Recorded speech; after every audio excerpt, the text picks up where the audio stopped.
പ്രിയമുള്ളവരെ നമസ്കാരം. ഞാൻ സാബു പരുത്തിക്കുഴി.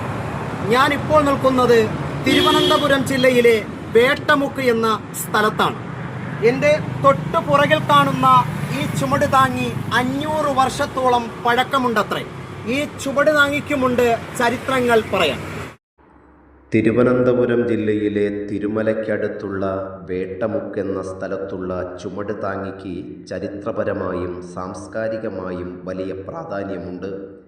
പണ്ടുകാലത്ത് വാഹന സൗകര്യങ്ങൾ കുറവായതിനാൽ കാൽനടയായി ഭാരം ചുമന്നുകൊണ്ട് ദീർഘദൂരം സഞ്ചരിച്ചിരുന്ന യാത്രക്കാർക്കും ചുമട്ടുകാർക്കും വേണ്ടി നിർമ്മിക്കപ്പെട്ട വിശ്രമ കേന്ദ്രങ്ങളാണിവ. വേട്ടമുക്കിലെ ഈ ചുമട് താങ്ങി തിരുവിതാംകൂർ രാജഭരണകാലത്ത് നിർമ്മിക്കപ്പെട്ടതാണെന്ന് കരുതപ്പെടുന്നു.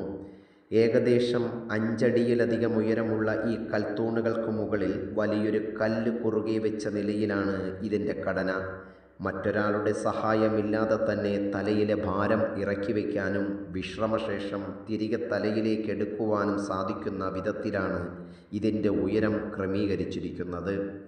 തിരുമല വേട്ടമുക്ക് പ്രദേശം പണ്ട് ഒരു പ്രധാന വ്യാപാര പാതയുടെ ഭാഗമായിരുന്നു. നഗരത്തിലേക്ക് ചരക്കുകളുമായി പോകുന്നവർക്ക് ആശ്വാസമേകാനാണ് ഇത് സ്ഥാപിച്ചത്. സാധാരണയായി ഇത്തരം ചുമടുതാങ്ങികൾക്ക് സമീപം തണ്ണീർപ്പന്തലുകൾ, വെള്ളം കുടിക്കാനുള്ള സ്ഥലം, വിശ്രമിക്കാനുള്ള വഴിയമ്പലവും ആ കാലത്തുണ്ടായിരുന്നു അത്രേ. വേട്ടമുക്ക് എന്ന് പേര് വരാൻ കാരണം പണ്ട് തിരുവിതാംകൂർ രാജാക്കന്മാർ വേട്ടയ്ക്കായി ഈ പ്രദേശത്ത് എത്താറുണ്ടായിരുന്നു എന്ന ഐതിഹ്യമാണ്. രാജാവിൻ്റെ വേട്ടയാത്രയ്ക്കിടയിലും സൈന്യത്തിനും മറ്റും വിശ്രമിക്കാനുള്ള ഇടമായും ഈ പ്രദേശം ഉപയോഗിക്കപ്പെട്ടിരുന്നു. തിരുവനന്തപുരം നഗരത്തിൻ്റെ ചരിത്രരേഖകളിൽ ഇന്നും അവശേഷിക്കുന്ന അപൂർവം അടയാളങ്ങളാണ് തിരുമല വേട്ടമുക്കിലെ ഈ ചുമട് താങ്ങിയും വഴിയമ്പലവും.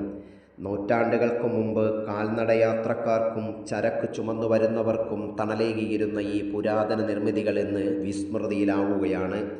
അവഗണനയിൽ തകരുന്ന പൈതൃകം ഇവിടെയുള്ള ചുമട് താങ്ങി ഇന്നും തല ഉയർത്തി നിൽക്കുന്നുണ്ടെങ്കിലും അതിനോട് ചേർന്നുണ്ടായിരുന്ന വഴിയമ്പലം ഇന്ന് പൂർണ്ണമായും തകർന്നു തരിപ്പണമായിരിക്കുകയാണ്. മേൽക്കൂര തകർന്ന് തൂണുകൾ ചരിഞ്ഞ് കാടുപിടിച്ച് കിടക്കുന്ന ഈ വഴിയമ്പലം നമ്മുടെ ചരിത്രത്തോടുള്ള അവഗണനയുടെ നേർക്കാഴ്ചയാണ്.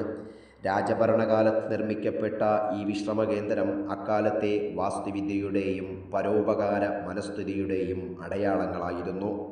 അടുത്തൊരു ചരിത്രത്തിൻ്റെ വീഡിയോയുമായി വീണ്ടും കാണാം.